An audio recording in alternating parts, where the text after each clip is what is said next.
বর্তমানে বিভিন্ন ধরনের সোশ্যাল মিডিয়াতে আপনারা হয়তোবা এই ধরনের ফটো দেখেছেন।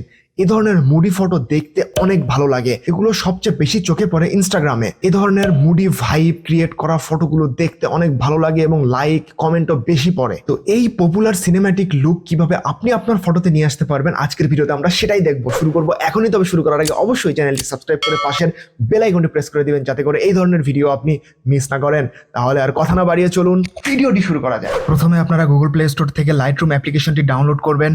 এরপর এই ভিডিওর ডেসক্রিপশনে একটা লিঙ্ক দেওয়া আছে, সেই লিঙ্কে ক্লিক করবেন। তারপর এরকম একটা ইন্টারফেস দেখাবে, এখান থেকে এই ফটোটিতে ক্লিক করবেন। এরপর ঠিক উপরে ডান সাইডে একটা 3 ডটের মেনু দেখতে পাচ্ছেন, এখানে ক্লিক করবেন। এখান থেকে আপনাদেরকে এই ডিএনজি ফাইলটি ডাউনলোড করতে হবে। ওকে, ডাউনলোড করার পর এই ডিএনজি ফাইলটিকে শেয়ারের মাধ্যমে লাইটরুম অ্যাপ্লিকেশনে ইম্পোর্ট করতে হবে। ওকে, ডিএনজি ফাইলটি ইম্পোর্ট হয়ে গিয়েছে লাইটরুমে। এরপর কি করতে হবে, ঠিক উপরে ডান সাইডে একটা 3 ডটের মেনু দেখতে পাচ্ছেন, এখানে ক্লিক করবেন। এখান থেকে কপি সেটিংস এখানে ক্লিক করবেন। এখান থেকে সেটিংসগুলো কপি করে নেবেন। এরপর সেম ভাবে আপনাদের যে ফটোটিতে এই ইফেক্টটি দিতে চাচ্ছেন, সেই ফটোটি শেয়ারের মাধ্যমে লাইটরুম অ্যাপ্লিকেশনে ইম্পোর্ট করবেন। তারপর এখানে ওপেন করবেন। ওকে, এরপর উপরে ঠিক ডান সাইডে 3 ডটের একটা মেনু দেখতে পাচ্ছেন, এখানে ক্লিক করবেন। এখান থেকে পেস্ট সেটিংস। এক ক্লিকে আপনাদের ফটোতে ডার্ক মুড ক্রিয়েট হয়ে গেল।